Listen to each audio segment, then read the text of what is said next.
シーズン11開幕迫る。次のシーズンでは新機能シグナルピンが実装。プレイ中ゲーム画面もしくはマップをタッチすることで3種類のピンが立てられるようになるよ。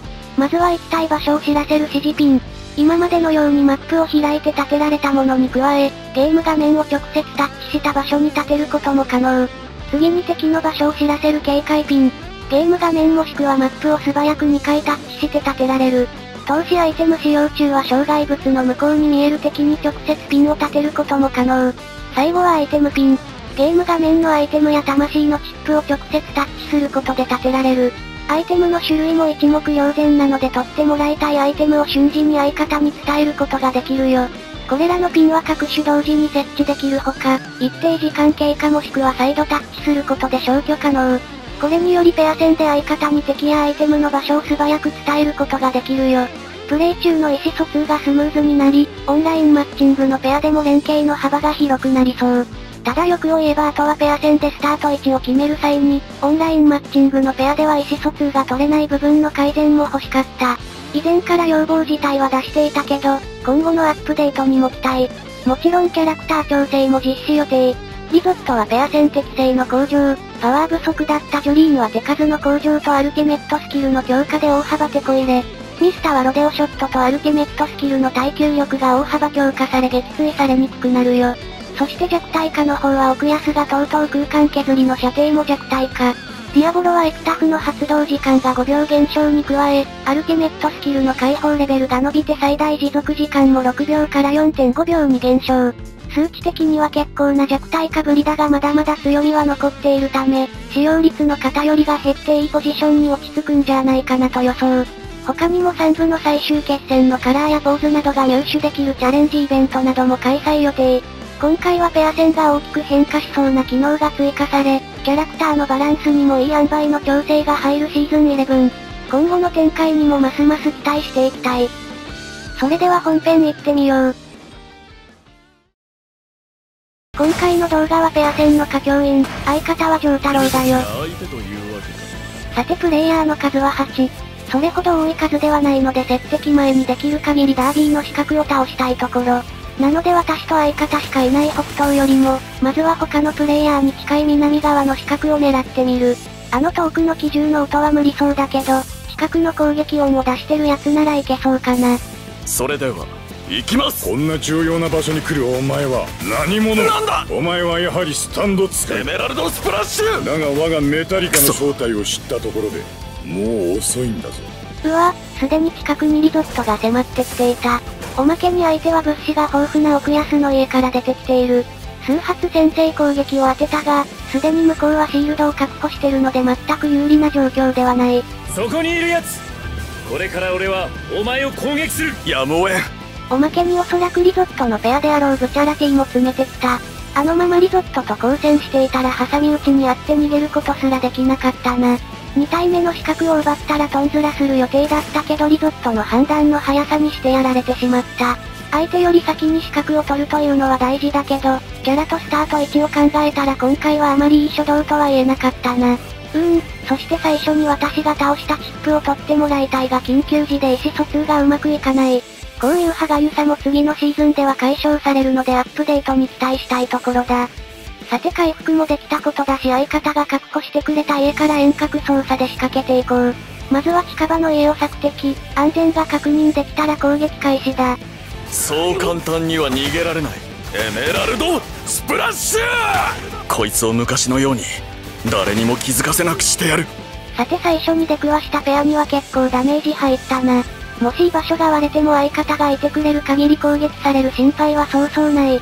さて他のプレイヤーは、このベンチに吐き出されたタンカスどもがエメラルドスプラッシュ。あんなところにディアボロがいたか。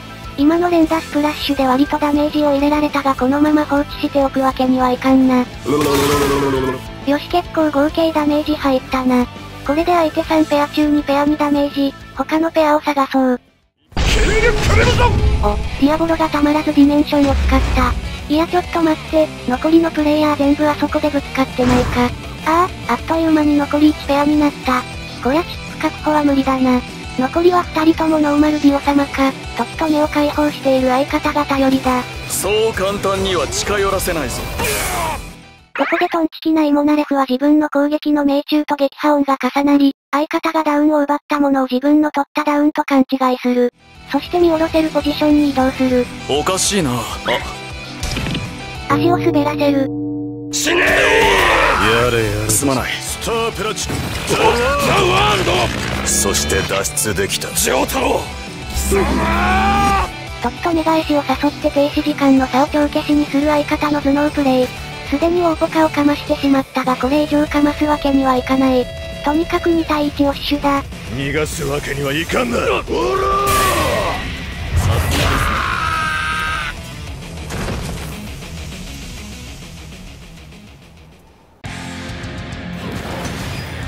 俺はやると言ったらやる男だぜ。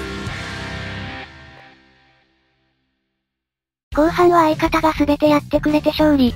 今回の反省点は主に2つ。初動に欲張りすぎて他のペアがいるエリアまで単独で行かないこと。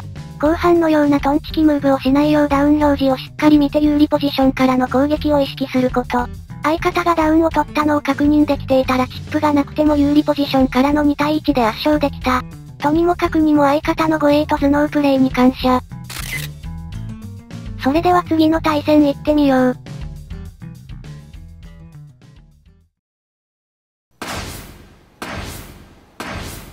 君たちが相手というわけか。今度の相方は奥安だよ。さて今回はプレイヤーもそこそこいるので開幕はツーマンセルでの行動を意識。レベルを1上げて空間削りを解放してもらうことを最優先。今回は最初の安全エリアもダービーの死角の配置も遠くに偏ってるな。準備もせずこれ以上進むとかなり危険だ。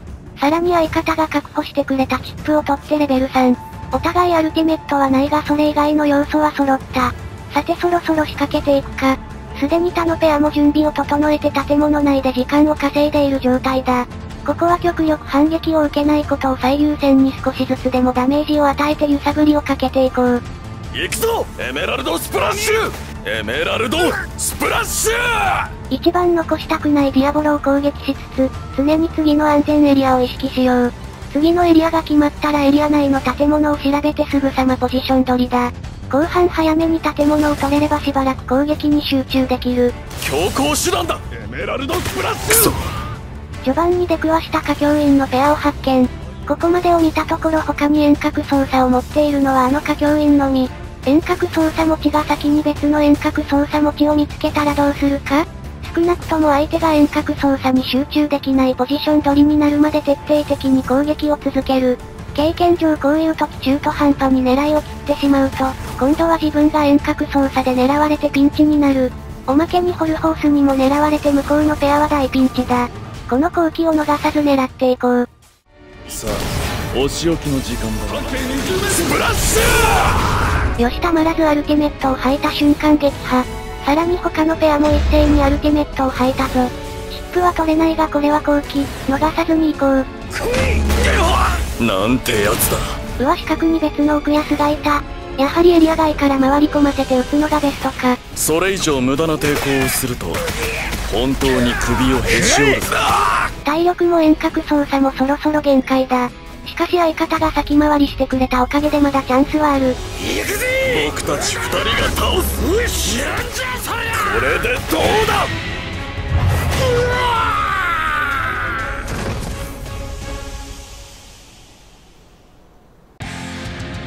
距離を取って戦うなら僕の方がずっと有利なんだ。極限状態の戦いだったがなんとか制して勝利。一番最後の奥安のアルティメットを相方が空間削りでキャンセルするという超ファインプレイを決めてくれたおかげでなんとかダメージが足りた。チップ確保ができない苦しい戦いであったが、状況次第ではチップを諦めて攻撃に集中した方がいいということもある。その判断をするためにもポジション確保の意識は本当に大事だ。終盤まで耐え忍び最後の決め手になってくれた相方に感謝。それではご視聴ありがとうございました。